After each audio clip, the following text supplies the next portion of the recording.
चंद्रयान-3 से मिले डेटा से इस बात की पुष्टि हो रही है कि चंद्रमा रहने योग्य है, वह भी जितना सोचा गया था उससे कहीं ज्यादा। चांद पर स्थायी इंसानी बस्ती बसाई जा सकती है। 23 अगस्त 2023 को चंद्रमा के दक्षिणी ध्रुव पर विक्रम लैंडर उतरा। तब से लैंडर और रोवर दोनों इसरो को पर्याप्त डेटा भेज चुके हैं। अगर सारे डेटा को अलग थलग करके देखेंगे तो मामला समझने में मुश्किल होगी। फिर लोग कहने लगते हैं कि ये तो रॉकेट साइंस है, जबकि अगर सारे डेटा को एक साथ जोड़कर देखा जाए तो आपको पता चल जाएगा कि जितना सोचा गया था चांद उससे कहीं ज्यादा रहने लायक है।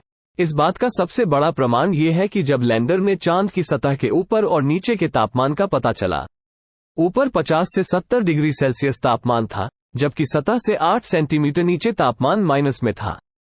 सिर्फ 3-4 इंच में ही इतना अंतर है, लेकिन इन दोनों तापमानों की बदौलत रहने लायक माहौल बनाया जा सकता है। विक्रम लैंडर ने सतह की जो जांच की उससे ये पता चलता है कि सतह के नीचे सर्दी ज्यादा है, लेकिन इस बात के भी प्रमाण मिले हैं कि चांद की सतह सुपर इंसुलेटर है। कैसे बताते हैं? असल में चांद की सतह का सबसे ऊपरी हिस्सा तीव्र इंसुलेशन के लिए जाना जाता है। यहाँ पर तापमान रात में -140 से दिन में 113 डिग्री सेल्सियस तक जा सकता है, लेकिन जैसे जैसे 30 सेंटीमीटर या उससे नीचे जाएंगे तापमान स्थिर हो जाएगा।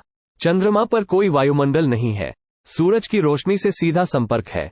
इसके कुछ हिस्से दिन में 123 डिग्री सेल्सियस तक गर्म हो जाते हैं, जबकि सर्दियों में -233 डिग्री तक चला जाता है। यानी यहाँ पर इंसुलेशन की प्रक्रिया तेजी से होगी।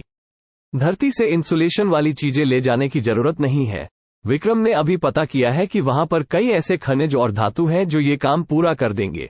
अगर इंसानों के रहने योग्य बस्ती बनानी है तो उसके अंदर का तापमान इन इंसुलेटर्स पदार्थों के जरिए संतुलित किया जा सकता है। यानी चांद पर बाहर बदलने वाले तापमान का असर बस्ती के अंदर रहने वाले इंसानों पर नहीं पड़ेगा। फिर वहां बनने वाले घरों के बाहर का मटेरियल ऐसा होगा जो सूरज की रोशनी को रिफ्लेक्ट कर दे। विक्रम लैंडर ने बताया है कि चांद की ऊपरी सतह की तुलना में नीचे की सतह पर तापमान में बड़ा अंतर हो सकता है, लेकिन सही तकनीक की बदौलत इस बदलाव का फायदा उठाया जा सकता है। साथ ही थर्मल प्रोसेस की मदद से चांद की सतह से ही कंस्ट्रक्शन मटेरियल बनाने का इस्तेमाल किया जा सकता है। प्रज्ञान रोवर के लिब्स पेलोड ने भी बताया कि चांद की सतह पर ऑक्सीजन मौजूद है। इसके अलावा सल्फर, कैल्शियम, लोहा, टाइटेनियम, मैंगनीज और एल्यूमिनियम भी है। चांद की सतह पर ऑक्सीजन इल्मेनाइट FeTO3 के रूप में मौजूद है, यानी आप चांद की सतह पर बर्फ भी बना सकते हैं। लेकिन चांद पर हर जगह बर्फ मौजूद नहीं है। इल्मेनाइट को रेड्यूस करके सांस लेने लायक ऑक्सीजन निकाला जा सकता है। लैंडर और रोवर से मिले डेटा से इस बात की पुष्टि होती है कि चंद्रमा पर एक दिन इंसानी बस्ती बसाई जा सकती है। ये रिपोर्ट अंग्रेजी अखबार हिंदू बिजनेस लाइन में प्रकाशित हुआ है।